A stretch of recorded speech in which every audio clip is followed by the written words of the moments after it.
চলে এসেছি নতুন আরেকটা ব্লগের সঙ্গে। সবাই আশা করি ভালো আছো, আমি অনেক ভালো আছি। যাই হোক, আমার পেজে সবাইকে ওয়েলকাম। যারা আমার পেজ থেকে ভিডিওটা দেখছো তারা ফুল ভিডিওটা ইউটিউব কি চ্যানেলে গিয়ে দেখে নাও, মামনি হলদে ব্লগে। আর হ্যাঁ, এই দেখো মা ক্যামেরা করছে আর আজকের আমি রাস্তা দিকে হেঁটে যাচ্ছি। আর সেটা কেন যাচ্ছি সেটা তোমরা নিশ্চয়ই টাইটেল আর থাম্বনেল থেকে বুঝতে পেরেছো। হ্যাঁ, আমাদেরও রেশন পায়। যাই হোক, রেশনের চালগুলো আমাদের বাড়ি যেসব ডগি টগি যারা আসে তারা সবাই খায়। কিন্তু হঠাৎ কি হয়েছে, আমার ফিঙ্গারপ্রিন্ট দেওয়া নেই। তো আধার কার্ডের সঙ্গে আমার নাকি রেশন কার্ডের কোনো ফিঙ্গারপ্রিন্ট দেওয়া নেই। তাই জন্য আমাকে ফিঙ্গারপ্রিন্ট না করলে আমাকে ওরা রেশন দেবে না। আমার ভাগে যে চালটা পায় সেটা দেবে না। তাই জন্য আজকে মাকে প্রায় ১ মাস ধরে বলে যাচ্ছে। আর আমি এখানে সেখানে তখন সেখানে সেখানে থাকি না। তাই জন্য মা আমাকে বলল, "চল, এখন ওরা আছে, ডেকে পাঠিয়েছে, ফিঙ্গারপ্রিন্টটা দিতে হবে।" আর এই দেখো ফিঙ্গারপ্রিন্টটা দেওয়ার পর এখানে প্রসেস হয়ে গেল। যেহেতু আমরা বাইরে দাঁড়িয়েছিলাম তাই ভিতর থেকে আমি ক্যামেরাটা করতে বাইরে থেকে করলাম। তারপরে বাড়ি এসে রান্নাবান্না হয়ে গেছিলো। রাজার জন্য ভাত মাখাচ্ছিলাম। রাজার ভাতটা অনেক গরম থাকে। রাজা একদম, একদম সেদ্ধ ভাত খায়। যেটাকে একদম নরম চটকে ওকে ভাত খাওয়াতে হয়। যেহেতু দই দিয়ে ওকে খাওয়াতে হয়। ও তো চিবিয়ে খায় না, ওকে খাইয়ে দিতে হয়। তারপরে কী করলাম, ও প্রতিদিন খাওয়ার আগে টয়লেট হোক আর পটি যাই হোক কিছু করে এসেও খায়। তারপর ওকে বললাম, "রাধা চলো ছাদে যাবে।" ও মা, ও ছাদে না, উঠতে এখানেই করে দিয়েছে। আগে যখন ছাদ ছিল তখন এটাই করতো, এখন তো এটা দোতলা হয়ে গেছে। তাই জন্য ওকে এখন ছাদে নিয়ে যেতে হয়। তারপরে দেখো টয়লেটটা ওখানে করলো কিন্তু পটিটা করতে যাবে ছাদে। তারপরে এই দেখো না, আমাদের কতটা কাঁথা হয়ে গেছে, অনেকটা হয়ে গেছে। আজকের ওয়েদার এতটাই খারাপ ছিল, মিস্ত্রি কাজে লাগতে পারেনি।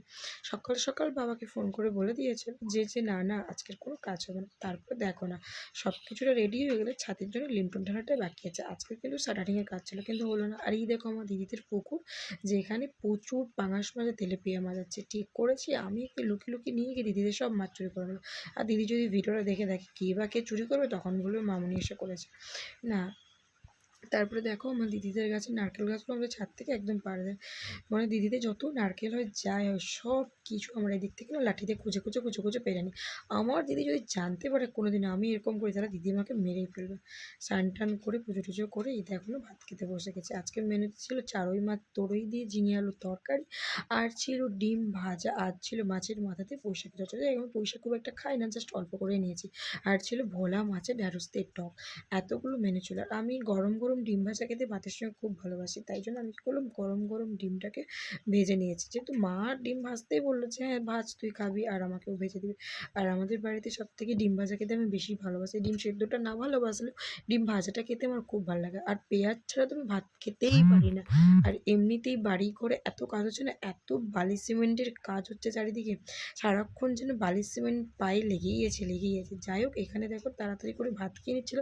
কেন, এমনি তখন ছাদে গিয়েছিলাম, তোমাদেরকে বলেছিলাম না, এত মেঘলা ওয়েদার, মনে হচ্ছিল যেন বিশাল বৃষ্টি হবে, বিশাল। তারপরে দেখো টক দিয়ে ভাতটা খাচ্ছিলাম। আজকে টকটা বানিয়েছিলাম আমি, কিন্তু আমসত্ত্ব যেগুলো ছিল এতটাই টক ছিল না, আমি বুঝতেই পারিনি যে এতটাই টক হয়ে যাবে। আমি না প্রায় 10 থেকে 12টা শুধু এই আমসত্ত্ব এটা দিই। মা বলে, "পাগল নাকি, এতগুলো কেউ দেয়?" মোটামুটি 2-1টা দিলেই হয়ে যেত, তা না করে তুই এতগুলো দিয়ে দিলি। তারপরে দেখো খাওয়া দাওয়া শেষ করে উঠতে না উঠতে এতটাই বৃষ্টি, আমাদের যে উঠোনটা ছিল সেটা পুরোটাই ভিজে গেছে। দেখো মানে জলে ডুবে গেছে।